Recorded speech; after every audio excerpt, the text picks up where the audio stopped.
Hi everyone, welcome back to my channel. Today we're going to be talking about the first 4 episodes of Stranger Things 5. And there are going to be spoilers just so I can talk freely about everything in here. So if you haven't watched those first 4 episodes yet, just put this in your watch later and come back to it. Okay, so if you're still here, I assume you want to hear everything that I thought about these first 4 episodes. I'm just going to talk about some random topics here and just try to cover everything that I can. So, first off, I had notes about Lucas. I am just really excited to see him back fully on the side of, the rest of the kids and not that group of jocks that he had been hanging out with in the previous season. And I'm excited that he's, back with them and a character that I'm enjoying to watch again. So then the next thing I wanted to talk about would be Dustin. And I think that where his character is at right now makes total sense to me. He was very much affected by Eddie's death. He was with him at the time, and he just seemed like he was the one who was the closest to Eddie in general.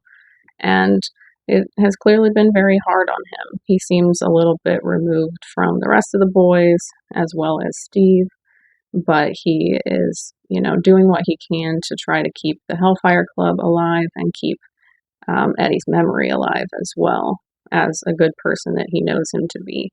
And I would be doing the exact same thing. I wouldn't care what anybody else thought if I knew that this person that had passed was a really good person and not what everyone else thought he was. So the next thing I wanted to talk about was Steve and Jonathan and them kind of vying for Nancy's attention. I think that it's so funny.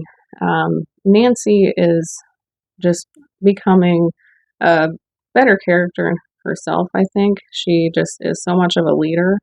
And honestly, it just does not seem like she cares about either of them particularly much, in my opinion. And they're still just, both trying to win her over. I thought that it was just crazy that both of them wanted to climb up that gigantic tower thing. And it just was making me think of the movie Fall, if you have seen that. Honestly, the only thing that could ever get me to climb up that thing would be my son. Anybody else, absolutely not. So I think it's crazy that they're doing stuff like that to try to get her attention. It's silly.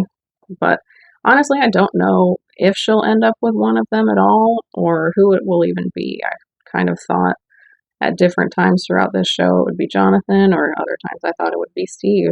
And honestly, I don't know if both of them will even make it through the end of this show either, so you never really know.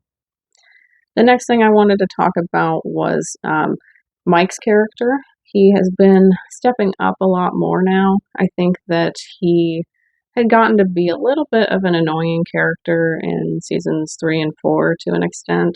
There were still things with him that I liked in both of those, but he just had gotten a little bit annoying to me. And I like that he's stepping up more, especially with all of the kids that they have been introducing us to that are like Holly's classmates. And more about Holly, I like that she's actually an important character in this season. She's just been a little girl throughout most of this show, but since it has taken so long to get this final season, it, gave them the opportunity to have her be a fully fledged character here. And I'm interested to see, what Vecna's plan is, bringing all of these kids in and, what he has going on with them. And I also thought that it was interesting that with Holly's story, we get more of Max. And I didn't assume that we were only going to have Max in a coma for the rest of the time that we know her character, but I'm glad that she is alive in this aspect at least and has this, drive to try to get back to her body to see Lucas again and all of her friends again. I am here for it because she is one of my favorite characters. The next thing that I wanted to talk about would be Hopper and Joyce. I really like that they are together now. However, I just don't know that Hopper is going to survive the rest of this show. As we could see in this final episode, it seemed like he was going to sacrifice himself, which is definitely something that I could see him doing, since he had those explosives strapped to himself. But if he does make it out, I hope that him and Joyce will stay together and be very happy. I want that for both of them for sure. And I think that he is a wonderful father to Eleven, or Jane, whatever you want to call her. I think that he is harsh on her sometimes, but it's only because he really does love her and care about her. It's the same as Joyce with Will and how protective she is of him. It's really the same as far as that goes. But I really like getting to see Eleven and her training, as well as all of her like real world experience when she goes into the Upside Down to try to find Holly and then meets up with Hopper. And I'm just excited to see, the inevitable showdown that there will be between her and Vecna, more than likely. I also am intrigued with everything with Dr. K. I will say, I'm one of the people that has not seen the Terminator movies, but I know exactly who she is. But I am interested in what all they have going on. And I really like that we got to see 8 here as well. I wondered if we would get anything with her eventually, and we definitely did. So I will say the episode that 8 was introduced in is probably my least favorite of any of them, just because it definitely felt more like filler, and I just kind of wanted it to get back to, the whole group of them again. But I think that in the context of this final season, I think that putting 8 in it makes a lot of sense, and I'm interested to see where that goes. So then I also wanted to talk about Robin a little bit. I love that she is with Vicky now. I think that they're just a really cute couple, and I'm happy for them. And I also really like that she is rocking Robin now. I think her as a DJ is just really cool. And I absolutely love everything that we've been getting between Robin and Will.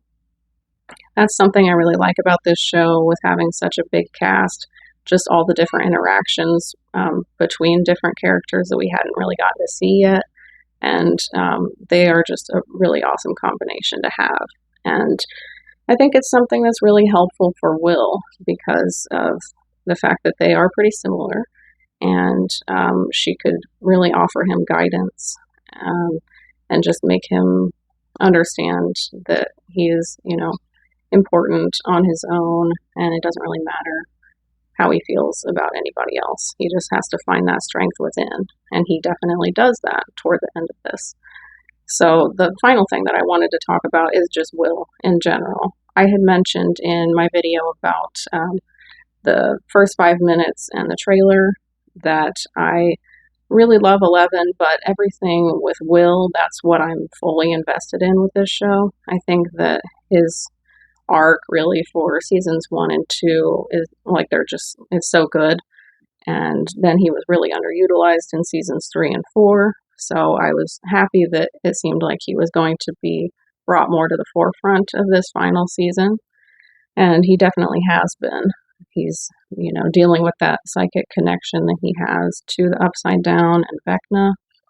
And I thought that it was just so cool when he was thinking back on what he and Robin had spoken about while all these different Demogorgons are going after people that he cares about. And then he is just able to, use that hive mind and tap into it and make them start doing his bidding and just stopping and killing all of them. And it was very 11 style as he's wiping the blood from his nose. Oh, that was just epic, honestly. I'm so excited to see the rest of this season, especially for everything with Will, and I hope that you guys are too. So let me know down in the comments what you thought about these first 4 episodes, and leave a like on this video if you enjoyed it. Consider subscribing if you haven't yet for more horror content. I do post 2 new videos each week. You can follow me on Instagram to see updates on my channel as well as additional horror content. You can follow me on Letterboxd to see what I've been watching lately and my brief thoughts on any of those movies. If you want links for those, they are in my channel description for easy access for you guys. I want to say thank you to everyone who has been supporting me so far. It doesn't go unnoticed. My name is Devin. This is Carpenter Hill. Thanks for watching.